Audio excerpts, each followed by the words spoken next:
మన జయశంకర్ గారు ప్రపంచంలో ఎక్కడికి వెళ్ళినా, ఏ దేశానికి వెళ్ళినా, ఏ సెమినార్లో పార్టిసిపేట్ చేసినా ఒక అద్దము అనేది పట్టుకొని ఉంటారు.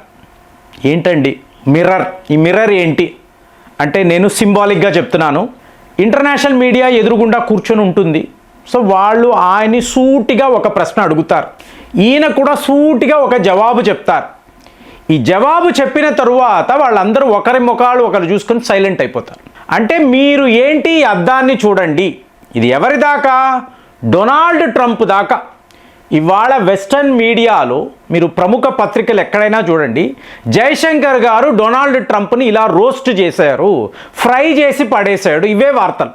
అంటే ఏమీ లేదు, మహారాష్ట్రలో పూణే ఉంది కదా, ఇక్కడ ఒక సెమినార్, అక్కడ మీకు ఆ ప్రజెంటర్ ఆయన అడుగుతున్నాడు, ఈ ప్రపంచంలో ఎన్నో సమస్యలు, ఇవాళ మనము ఎన్నో సమస్యలు చూస్తున్నాం కదా, మరి ఇక్కడ భారత్ యొక్క స్టేటస్ ఏంటి, మనము ఎక్కడ ఉన్నాము, మన భవిష్యత్తు ఏమిటి? సో ఇప్పుడు ఆయన ఏం చెప్తున్నా అంటే, నేను ఎక్కడ మాట్లాడినా కూడా నెక్స్ట్ 5 years భారత్ ఎలా ఉంటుంది ఊహించుకొనే నేను మాట్లాడతాను, నా జవాబులు కూడా అలాగే ఉంటాయి. ఇప్పుడు చూడండి, అమెరికా అని అంటున్నాం. సో అమెరికా అన్నప్పుడు డిప్లొమాటిక్గా వాళ్ళని హ్యాండిల్ చేయడం చాలా కాంప్లికేటెడ్.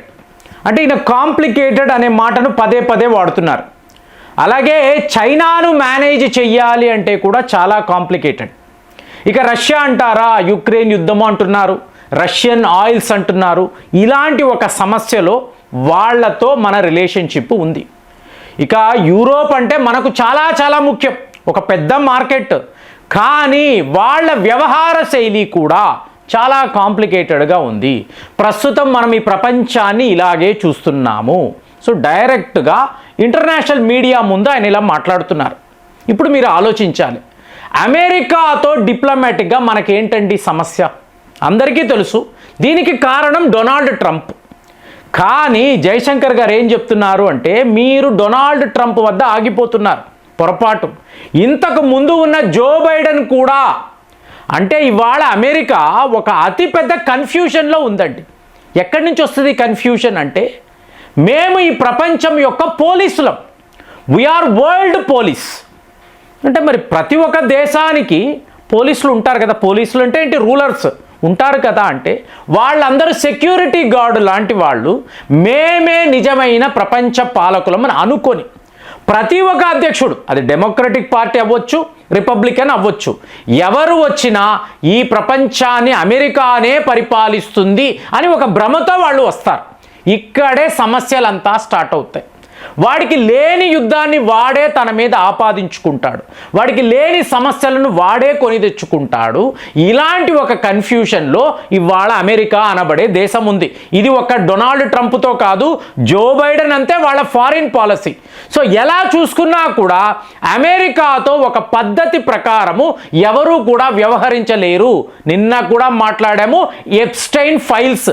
ప్రపంచములో మీకు అన్ని పాపాలు వీళ్ళే చేసి ప్రపంచము ఎందుకు ఇలా ఉంది, మీకు హ్యూమన్ రైట్స్ వయలేషన్స్ భారత్లో ఎందుకు జరుగుతున్నాయి, హ్యుమానిటేరియన్ గ్రౌండ్స్ లేకుండా వాళ్ళు ఎందుకు ప్రవర్తిస్తున్నారు, ఇవి వీళ్ళు మాట్లాడతారు. మరి వీళ్ళ దేశములో పసి కందుల మీద ఇంత దారుణంగా వీళ్ళు వ్యవహరించారు. వీళ్ళు ప్రపంచానికి, అంటే అదే అంటూ ఉంటాము, దెయ్యము వేదాలు వల్లించడం. సో ఇది అమెరికా యొక్క తీరు. ఇప్పుడు అదే చైనా అన్నారు అనుకోండి, మీకు జిత్తుల మారితనం. వాడు ఎప్పుడు ఎలా ప్రవర్తిస్తాడు, వాడి నిజమైన శత్రువులు ఎవరు, నిజమైన మిత్రులు ఎవరు, ఎవరికీ తెలియదు. ఇది చైనా వాడి వ్యవహార శైలి. ఇక అదే యూరోప్ అన్నారు అనుకోండి, వాళ్లకు ఎదుటి వాళ్ళ తప్పులు వెతకడంతోనే జీవితం అంతా కూడా అయిపోతుంది. సో వాళ్ళు ఎలాంటి పరిస్థితిలో ఉన్నారు అంటే, యూరోప్ యూనియన్ వాళ్ళు ఎటు వెళ్ళాలో తెలియని పరిస్థితి. మీకు ఒకవైపేమో చైనా అని పరిగెడతారు, లేదు చైనా మా శత్రువులు, వాళ్ళది డంపింగ్ స్ట్రాటజీ అని మాట్లాడతారు. మళ్ళీ అక్కడి నుంచి మన వైపు అంటే భారత్ వైపు పరిగెత్తుకొస్తారు. సో అన్నీ బాగుంది, కానీ మీరు రష్యన్ ఆయిల్స్ కొనకూడదు, రష్యా వల్లే ఈ సమస్య అంతా, రష్యా మన శత్రు దేశము, వాళ్ళ వద్ద మీరు ఆయిల్స్ కొంటే మీ మీద శాంక్షన్స్ విధిస్తాము, ఇలా వీళ్ళు మాట్లాడతారు. వీళ్ళ ప్రాబ్లం అంతా ఏంటండి, రష్యన్ ఆయిల్సే కదా. ఇంతకాలం అంతా బాగుంది కదా. సో వాళ్ళ ఎనర్జీని వాడారు, చక్కగా వ్యాపారాలు చేసుకున్నారు, ఎక్స్పోర్ట్స్ చేసుకున్నారు, హ్యాపీగా ఉన్నారు. ఇవాళ ఎక్కడ ఇంత ఒక పానిక్ సిచ్యువేషన్ వచ్చింది? రష్యాతో యుద్ధము వల్లే కదా. ఈ యుద్ధానికి కారకులు ఎవరు? America, NATO.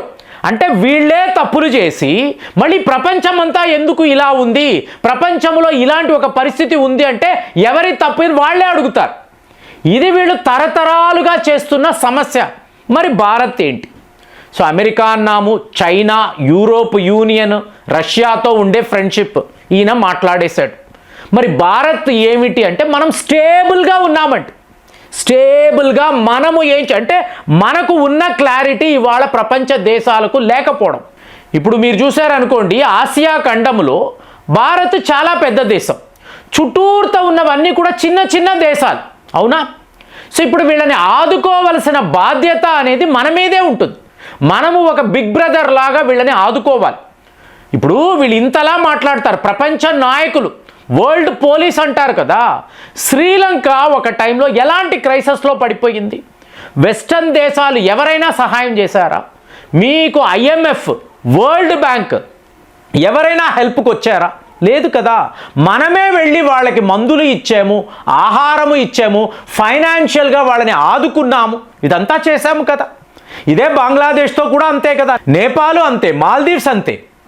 సో ఈ చిన్న దేశాలను కాపాడాల్సిన బాధ్యత, వాళ్ళు ఎలా ప్రవర్తించినా మనము కరెక్ట్గా ఉంటాం, మనం స్టేబుల్గా ఆలోచిస్తాం. ఇవాళ కూడా బంగ్లాదేశ్కి మనం కరెంట్ ఇస్తున్నాము కదా, వాళ్ళకి ఇంటర్నెట్ ఇస్తున్నాం కదా. అలాగే మన సరుకులు బంగ్లాదేశ్ దాకా వెళితే ఎందుకు? ప్రజలను మనం ఆదుకోవాలి, ఇది మన ఆలోచన.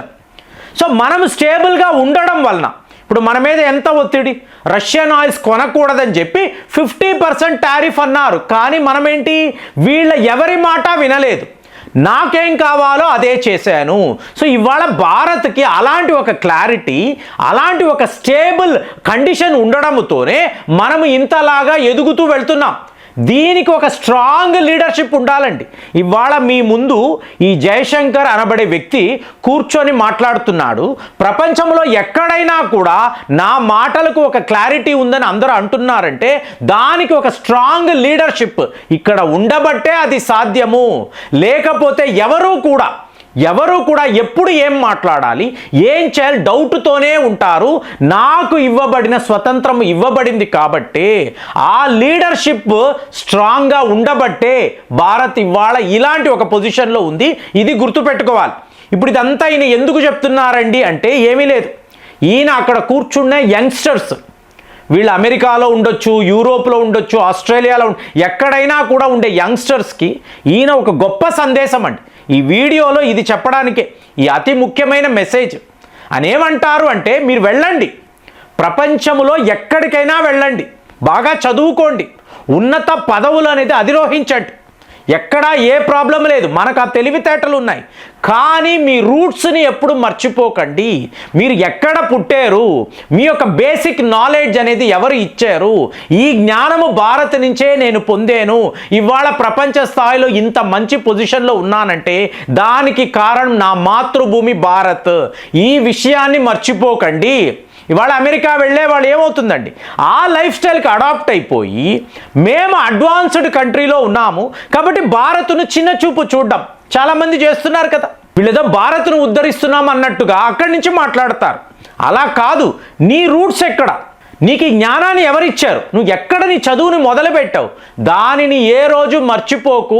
ఈ ప్రపంచానికి విశ్వగురువుగా ఇవాళ మనం ఉన్నాము అంటే ఆ జ్ఞానం మన గురువులు మనకిచ్చారు. దీనిని మర్చిపోకపోతే మనము ఎప్పుడూ స్టేబుల్గా ఉంటాము, ఎప్పుడూ కూడా సరైన నిర్ణయాలు తీసుకుంటాము, కరెక్ట్గా మన భవిష్యత్తు ఉంటుంది, భారత్ ఉజ్వలంగా ఉంటుందని ఒక గొప్ప విషయాన్ని జయశంకర్ గారు అంటే వాళ్ళకి వెయ్యాల్సిన చురకలంతా వేసి ఫైనల్గా మన దేశం మనకి ముఖ్యమని ఒక గొప్ప విషయాన్ని ఆయన చెప్పారు. సో ఇదంతా వింటున్నప్పుడు ఒక మనిషికి ఎంత జ్ఞానము ఉండాలి, జయశంకర్కి ఎలాంటి జ్ఞానం ఉంది ఆలోచించి కామెంట్స్లో రాయండి. మళ్ళీ వచ్చే వీడియోలో కలుద్దాం. జై హింద్.